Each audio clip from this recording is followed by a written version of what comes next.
வணக்கம் நண்பர்களே. தமிழக அரசியலில் என்ன நடக்க போகுது அப்படிங்கிறதே தெரியல. திமுகவும் அதிமுகவும் ஒன்று சேர்ந்துருவாங்க போல, அப்படிதான் டாக்ஸ் போய்க்கு இருக்கு. டிவிகேவை ஆட்சிக்கு வரவிடாமல் தடுத்தரணும். அது போக டிவிகே ஆட்சிக்கு வந்துட்டாங்க.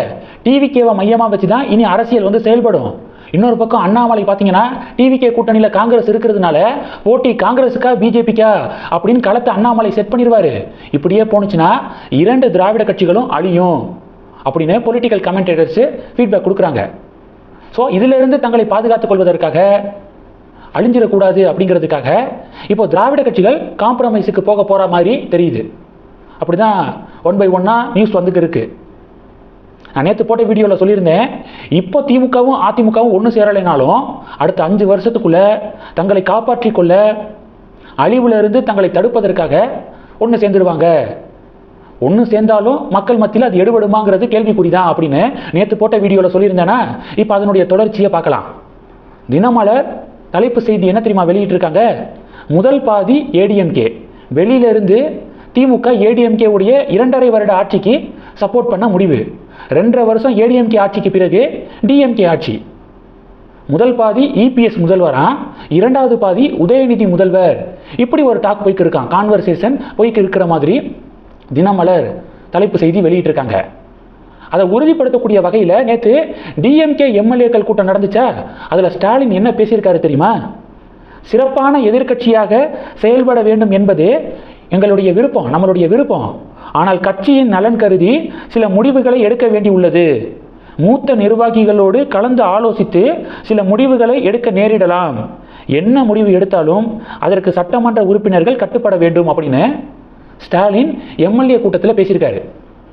கட்சியுடைய நலன் கருதி சில முடிவுகளை எடுக்க வேண்டியுள்ளது அப்படின்னு ஒரு ஹிண்ட் கொடுத்துருக்காரு.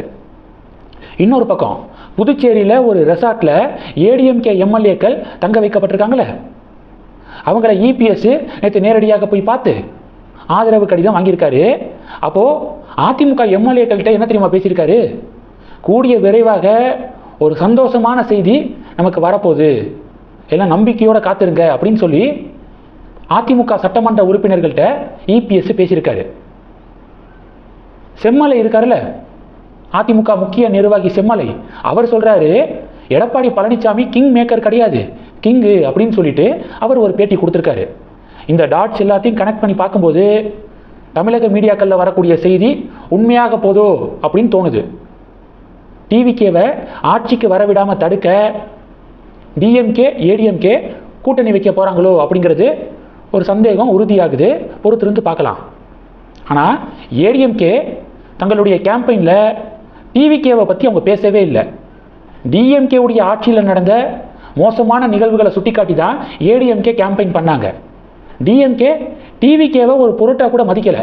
முழுக்க முழுக்க அதிமுகவை தான் குறை சொல்லி, பாஜகவுக்கு அடிமையாக இருக்குது அப்படின்னு குறை சொல்லி கேம்பெயின் பண்ணாங்க. இப்போது எலெக்ஷன் ரிசல்ட்டுக்கு பிறகு ஆட்சி அதிகாரத்தில் உட்கார சண்டை போட்ட 2 பேரும் ஒன்று சேர முடிவில் இருக்காங்க. இதனால தான் அரசியலே ஒரு சாக்கடை அப்படின்னு சொல்கிறாங்க போல அப்படின்னு பொதுமக்களுடைய ஃபீட்பேக்கையும் பார்க்க முடியுது. பொதுமக்களுக்கு எவ்வளோ கடுப்பு வரும்? மாற்றம் வேணும் அப்படின்னு டிவிகேவுக்கு 35% மக்கள் ஓட்டு போட்டிருக்காங்க. டிஎம்கேக்கு 24% தான், ஏடிஎம்கேக்கு 21% தான், டிவிகேவுக்கு 35% மாற்றம் வேணும் அப்படின்னு மக்கள் ஓட்டு போட்டிருக்காங்க. அது எல்லாத்தையும் தூக்கி வீசுகிற மாதிரி இந்த திராவிட கட்சிகளே ஒன்று கூடி ஆட்சி அதிகாரத்தில் உட்காடுறாங்க. ஸோ இதுதான் டெமோக்ரஸியா அப்படிங்கிற ஒரு கோபத்தையும் சமூக வலைதளத்தில் பார்க்க முடியுது. ஆனால் எது எப்படியோ கான்ஸ்டிடியூஷன் என்ன சொல்லுது? 118 எம்எல்ஏக்களுடைய ஆதரவு இருந்தால் யார் வேணாலும் ஆட்சி அமைக்கலாம் அப்படிங்கிறதான் அரசியலமைப்பு சட்டம் சொல்லுது. கவர்னர் அதான் சொல்லியிருக்காரு, யார் யாரோட வேணாலும் கூட்டணி வச்சுக்கோங்க, எனக்கு தேவை 118 நம்பரு அப்படிங்கிறதான் கவர்னருடைய ஸ்டேட்மெண்ட்டாகவும் இருக்குது. இன்னைக்கு விசிகா கம்யூனிஸ்ட் கட்சிகள் ஆலோசனை கூட்டத்தை நடத்த போகிறாங்க. டிவிகேவுக்கு சப்போர்ட் பண்ணலாமா வேண்டாமா அப்படிங்கிற ஆலோசனை கூட்டம் நடக்க போகுது. எனக்கு தெரிஞ்சு விசிகாவும் கம்யூனிஸ்ட் பார்ட்டியும் ஹோல்டில் வச்சுருப்பாங்க தங்களுடைய டிசிஷனை. டிஎம்கே ஏடிஎம்கே அலைன்ஸு நடக்குது அப்படின்னா விசிகா கம்யூனிஸ்ட்டு இவங்களுக்கு தான் சப்போர்ட் பண்ணுவாங்க, டிவிகே பக்கத்து போக மாட்டாங்கன்னு நான் நினைக்கிறேன். அதனால தங்களுடைய முடிவை 1 நாள் 2 நாள் ஹோல்டு பண்ணுவாங்க திருமாவளவனும் கம்யூனிஸ்ட் பார்ட்டிஸும் அப்படின்னு எனக்கு தோணுது. இன்னும் ஒரு 2 நாளைக்குள்ள ஃபைனல் ரிசல்ட் வரும். எது எப்படி இருந்தாலும் பிஜேபிக்கு இது ஒரு பெரிய செட்பேக் தான். டிவிகே காங்கிரஸ் கூட்டணிக்கும் பிஜேபி எதிரி.